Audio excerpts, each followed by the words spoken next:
Hello friends, আমার সকালের কাজ শুরু হয়ে গেছে।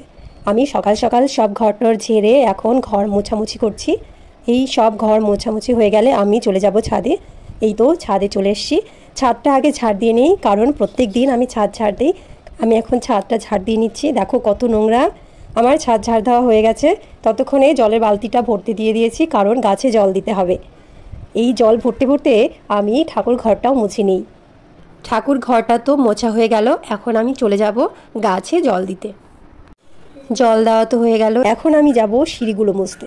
দেখো, ওপর থেকে নিচে পর্যন্ত সিঁড়িগুলো আমি পুরোটাই মোছামুছি করে নিচ্ছি।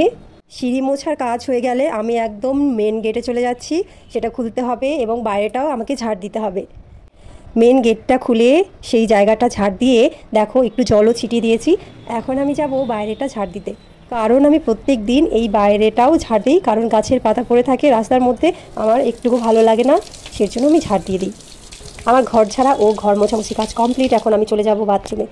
এই দেখো, বাথরুমে আজ আমি সব ঘরের পাপোশগুলো ভিজিয়ে দিয়েছি, আর ভিজিয়েছি কিছু পর্দা। সব পর্দা ধোয়া একদম ইম্পসিবল। আগে আমি পাপোশগুলো ধুয়ে নিচ্ছি। আমার পাপোশগুলো ধোয়া কমপ্লিট হয়ে গেছে। এই পর্দা ধোয়া কিন্তু চারটেখানি ব্যাপার না, কারণ এই লাইট কালারের পর্দাতে একটুকু নোংরা থাকলেও সেটা খুব বাজে দেখতে লাগে। তাই ভালো করে দেখে টেখে তারপরে নোংরাগুলো ঘষে ঘষে পরিষ্কার করতে হয়। এর জন্য প্রচুর সময় লাগে। এই দেখো, প্রত্যেকটা পর্দা আমি ভালো করে পরিষ্কার করে নিচ্ছি। আমার পর্দা ধোয়াও কমপ্লিট হয়ে গেল। আমি এখন এগুলোকে শুকোতে দেবো। পর্দা বাদেও আলাদা কিছু জামাকাপড় আমি ভিজিয়েছি, সেগুলোও আমি ধুয়ে নেব।